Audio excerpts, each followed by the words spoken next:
예, 오늘 본문 우리 데살로니가전서 4장 우리 3절부터 우리 6절 말씀을 중심으로 우리 기독교의 성윤리라는 제목으로 함께 도전받는 시간 되면 좋겠습니다. 바울이 왜 데살로니가 교인들에게 기독교인들은 성의 문제에 대해서 어떻게 다뤄야 될까? 이것을 언급한 이유가 무엇일까요? 항상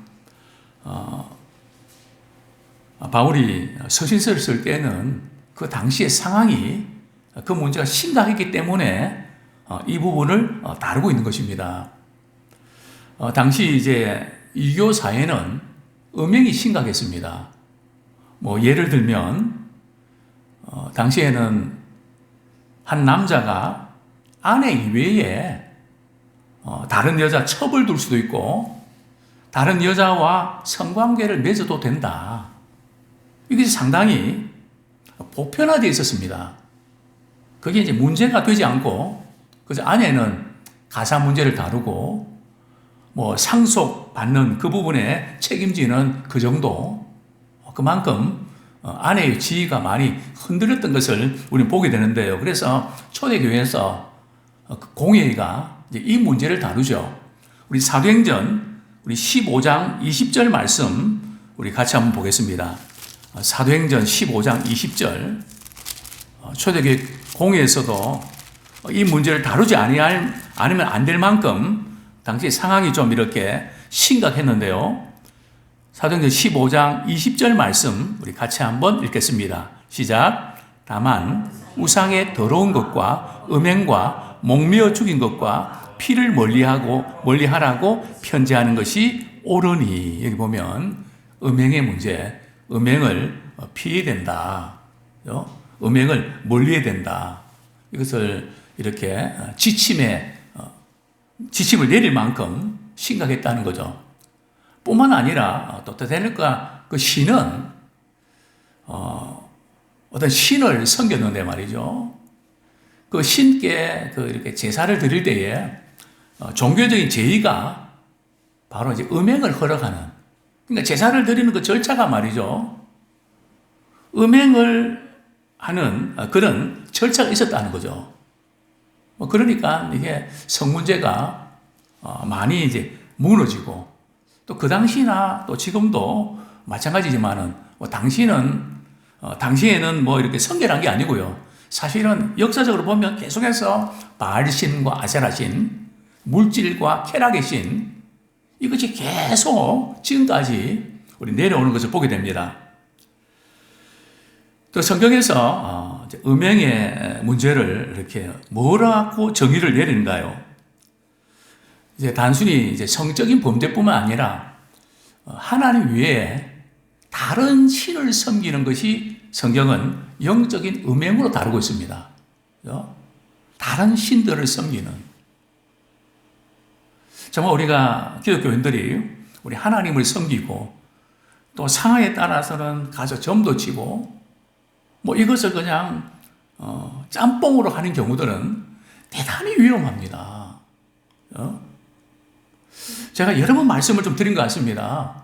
지금도 그때 상황이 생생하거든요. 어떤 집사님이 주유소를 경영한다고 이렇게 하셔서 목사님 이제 오픈할 때 설교를 좀 부탁드리겠습니다. 그래서 허락을 했죠.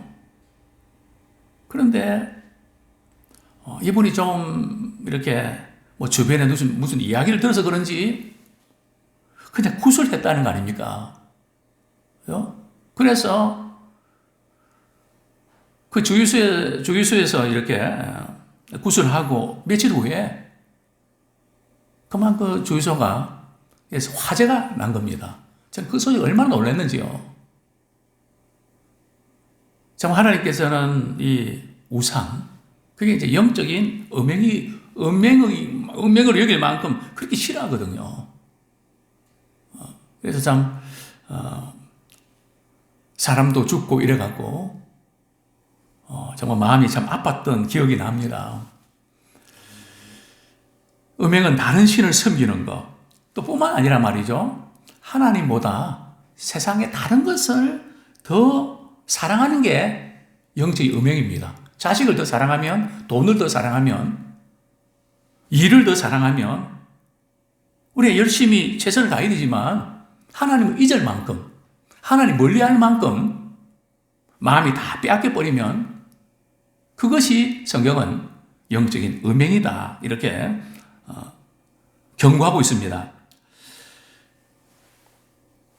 자, 먼저 우리 기독교의 성윤리에 있어서 첫 번째로 우리가 가장 중요한 원리는 뭔가 하면 거룩함이 하나님의 뜻이라는 겁니다. 우리 데살로니가전서 4장 3절 말씀 우리 같이 한번 읽겠습니다. 시작. 하나님의 뜻은 이것이니 너희의 거룩함이라 곧 음란을 버리고. 즉 거룩함이 하나님의 뜻이다. 즉 거룩함은 오늘 본문에서는 순결한 생활입니다. 또 깨끗함을, 또 성적으로 깨끗함을 유지하는 것이 하나님의 뜻이다. 또 반대로 말이죠. 순결한 생활을 하지 못하는 것은 하나님의 뜻이 아니다. 이 부분을 우리가 붙잡고 나가야 됩니다. 성도가 무슨 뜻입니까? 세상과는 구별된 존재라는 뜻 아닙니까? 이 세상 사람들은 어떤 것을 추구하는데요? 요한 1서에 보면 세상 사람들이 추구하는 것은 육신의 정욕과 안목의 정욕과 이생의 사랑이다. 세상 사람들은 이 세상의 것이 전부기 때문에 눈에 보이는 것, 갖고 싶은 것, 하고 싶은 것, 뭐 이런 그것을 추구하면서 살아간다는 거죠. 그렇습니다. 성경은 이렇게 말씀합니다. 하나님의 뜻은 이것이니 너희의 거룩함이라. 그러면서 바로 이어서 말이죠. 무엇을 버리라고요? 음란을 버리라. 그러니까 우리가 거룩한 생활하는 데 있어서 그것을 방해하는 최대의 적은 바로 음란함이다. 즉 거룩을 방해하는, 또 영적으로 막히게 하는, 말씀이 깨닫지 못하게 하는 이 모든 것이 우리의 생활 가운데서 음란함 때문에 이것이 막힌다고 성경은 말씀하고 있습니다. 음란을 버려야 된다는 것은 부정한 성관계를 유지하면 안 되고 끊어야 된다는 거죠. 이 음란이란 혼의 정사, 또 변태, 미혼 남녀의 성교. 요즘 제가 이렇게 우리 젊은 분들이 서로 배우자를 위해서, 배우자를 만나기 위해서 서로 교제하고, 그까지는 좋은데, 결혼 전에 해외여행도 갔다 오고, 국내 여행도 갔다 오고, 잠을 자고 오는, 정말 아슬아슬한, 그런 것이 하나의 어떤 문화처럼 되어버린, 그러다가 뭐 중간에 잘못되면 어떻게 하려고. 성경은 이 부분을 음란으로 다루고 있습니다. 그래서 이 부분은 거룩함을 방해하는 아주 결정타인데요. 하나님의 뜻을 거스리는 첫 번째 목록 가운데 말이죠. 육체의 일은 하면서 쭉 나오는데 그것이 첫 번째 목록에 올라와 있다는 거죠. 갈라디아서 5장 19절 한번 보겠습니다. 갈라디아서 5장 19절.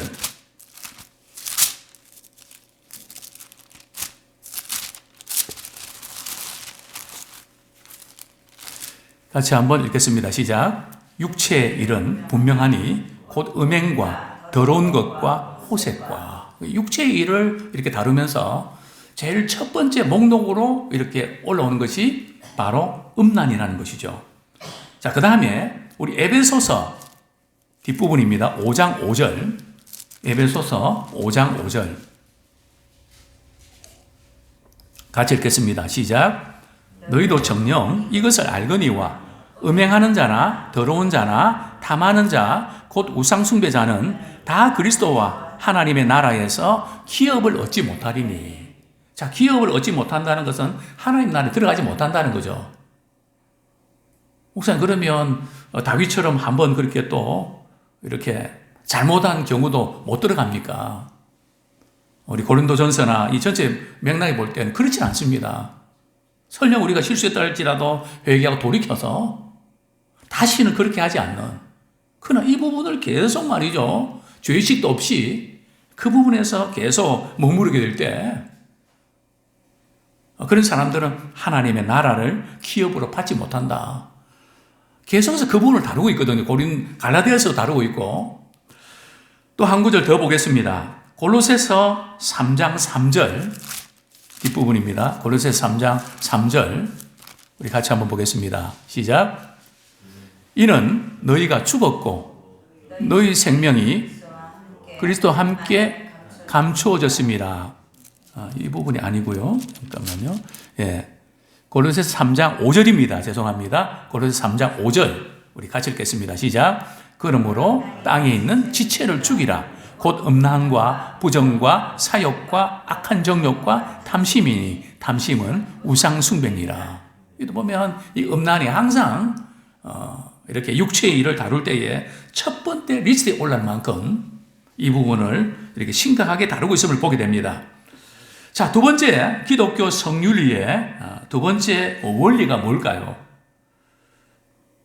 참 우리가 거룩한 삶을 유지하는 것이 하나님의 뜻이다. 우리 자신이 하나님 앞에서 그 원리를 붙잡아야 되고요. 그리고 부부 사이에, 배우자 사이에 서로를 어떻게 대해야 되냐. 우리 데살로니가 전서 4장 4절 한번 보겠습니다. 4장 4절 시작. 각각 거룩함과 존귀함으로 자기 아내에 대할 줄을 알고. 거룩한 생활을 유지하기 위해서 꼭 아내뿐일까요? 남편도 마찬가지입니다. 서로 부부가 서로 대할 때에 어떻게 대하는가. 그러니까 부부 관계가 좋지 아니하면 남자도 그렇고 여자도 그렇고 남편도 그렇고 아내도 그렇고 사단이 틈을 탑니다.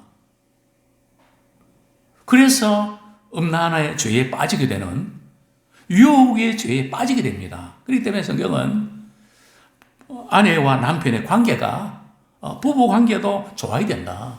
또 각방 쓰고, 물론 기도하기 위해서 우리가 그런 경우도 있지만 성경은 기도하는 것 이외에 각방 이렇게 쓰지 마라. 싸우더라도 그냥 등을 돌리더라도 같은 방을 쓰면서 풀면서 그렇게 살아야 된다. 성경은 그 부분을 참 강조합니다. 자, 왜 그럴까요? 우리 아내를 또 남편을 거룩함과 왜 존귀함으로 대해야 될까요? 우리 고린도전서 6장 19절부터 20절까지 두 가지 이유 때문에 그렇습니다. 왜 배우자는 서로에 대해서 거룩함과 존귀함으로 대하지 않고 잘못 대하면 안 되는 이유가 나오는데요. 고린도전서 6장 19절 20절 같이 한번 읽겠습니다. 시작. 너희 몸은 너희가 하나님께로부터 받은 바 너희 가운데 계신 성령의 전인 줄을 알지 못하느냐. 너희는 너희 자신의 것이 아니라 값으로 산 것이 되었으니 그런즉 너희 몸으로 하나님께 영광을 돌리라. 우리 18절까지 같이 한번 읽겠습니다. 음행을 피하라. 사람이 범하는 죄마다 몸 밖에 있거니와 음행하는 자는 자기의 몸에 죄를 범하느니라. 자, 음행의 죄 문제를 다루면서 말이죠. 너희 몸은 어떤 가치가 있는지 아냐? 그 부분을 다루고 있습니다. 그래서 아내를, 남편을 거룩함과 우리의 존귀함으로 대해야 되는 첫 번째 이유가 뭡니까? 우리의 몸은 성령이 거하시는 전이 된다.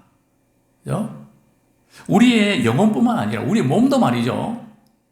우리가 잘 관리하셔야 됩니다. 내 것이 아니고 하나님의 것이니까요. 또 무엇보다도 성령이 거하시는 전이다. 그죠?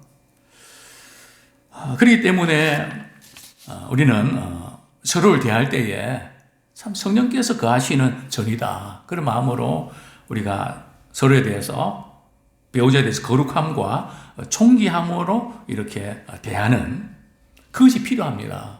만약 남편이 아내를 정욕의 대상으로 보면 그저 자신의 성적 욕구를 만족시키는 뭐 그런 것으로 본다면 거룩함이 손상됩니다. 그래서 어떤 분들은 그렇게 이야기합니다. 결혼해서 이제는 코 껴였다고.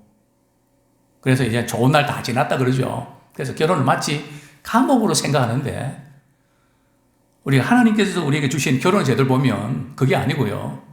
결혼의 의미는 안전하고 아름다운 정혼이다. 누가 그런 말 했는데 참 공감이 갑니다. 그렇죠? 안전하고 아름다운 그런 정혼과 같다. 하나님께 주신 이제 선물이죠. 자, 부부 관계는 거룩하고 존귀한 것입니다. 부부가 이렇게 관계를 맺는 그것도 거룩하고 존귀한 것입니다.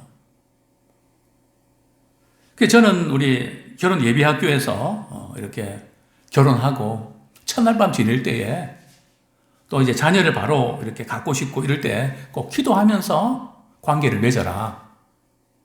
그런 주문을 합니다. 그죠?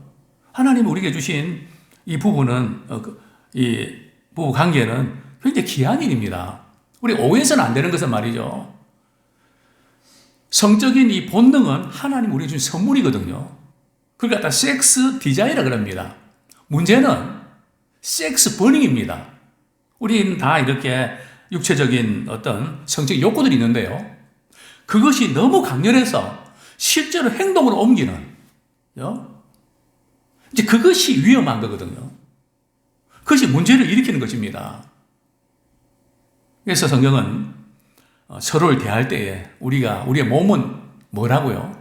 하나님이 거하시는 정이다. 그러니까 우리 자신을 함부로 학대하고 그냥 빨리 죽어야 돼. 그냥 그래서 몸을 그냥 이렇게 마음대로 이렇게 나쁘게 만들고 안 됩니다.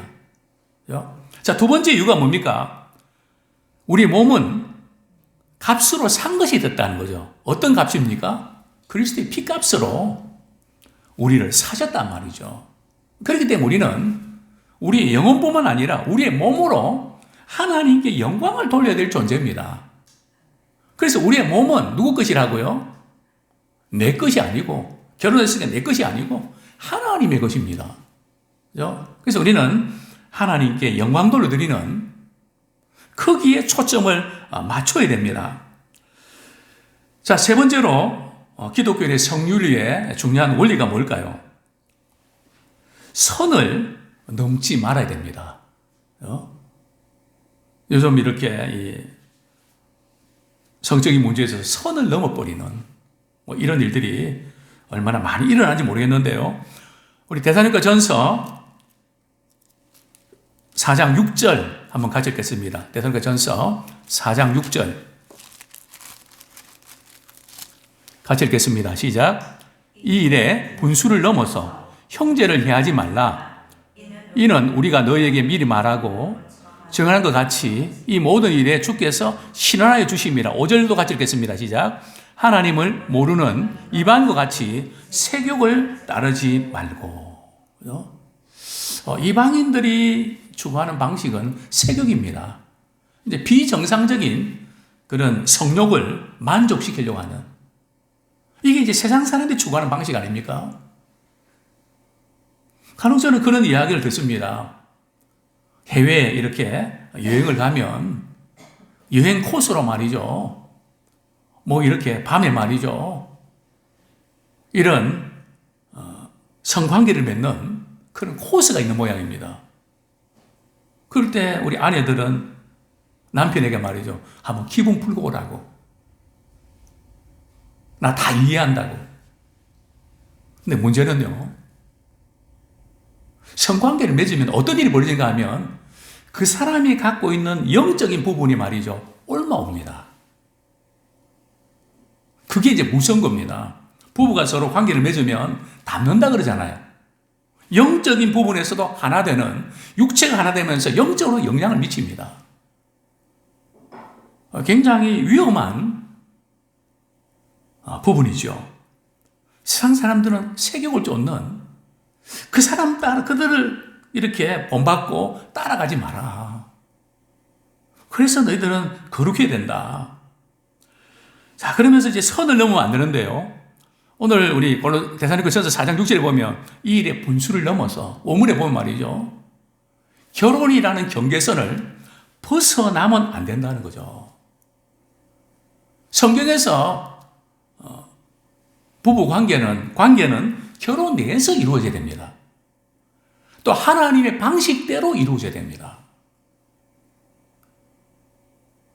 하나님이 원치 않는 그런 방식으로 이루어지면 안 돼요. 그 방식이 뭡니까?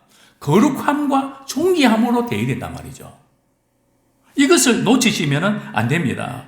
그래서 바울은 내가 이전에 미리 너희들에게 우리 그리스도인들이 어떻게 살아야 할 것을 증언한 바를 너희들이 다 알고 있지 않냐. 그 바울이 데살로니가에서 미리 정한 부분이 뭘까요? 데살로니가전서 2장 12절 말씀입니다. 데살로니가전서 2장 12절 말씀 같이 읽겠습니다. 시작. 이는 너희를 부르사 자기 나라와 영광에 이르게 하시는 하나님께 합당히 행하게 하려 함이라.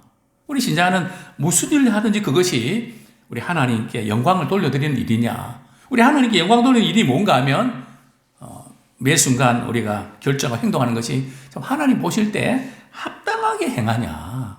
그죠? 우리 하나님 보실 때 그거 아니야. 그러면 안 해야 되거든요. 마음이 걸리면 안 해야 됩니다. 왜냐하면 합당치 못한. 왜냐하면 우리의 마음이 자꾸 하나님과 멀어지면 어떤 일이 벌어질까요? 우리 로마서 말씀 잠깐 한번 보겠습니다. 로마서 1장.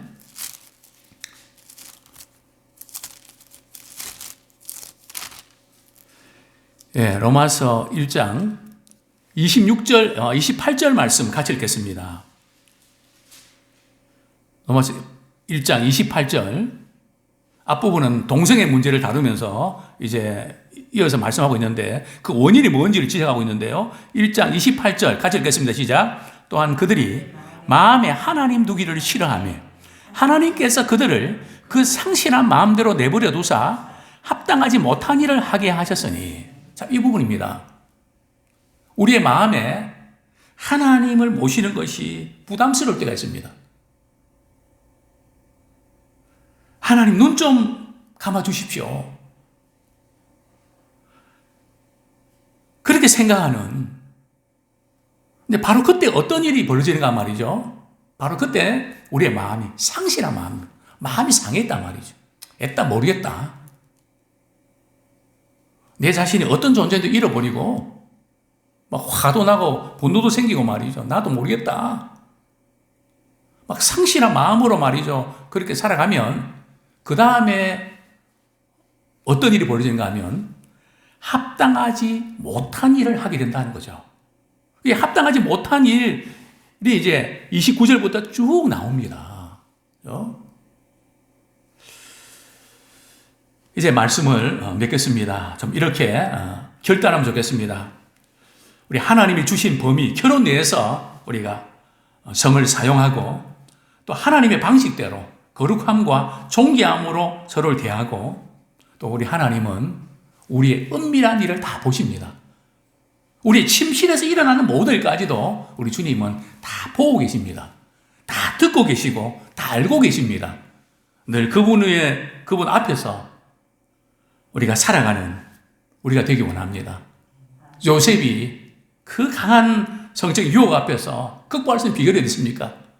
내가 어찌 하나님 앞에서 득지하리까? 그 요셉은 그 유혹의 현장에서 하나님의 눈을 의식하고 하나님 지금 보는데 하나님 보시는데 내가 어떻게 죄를 짓습니까?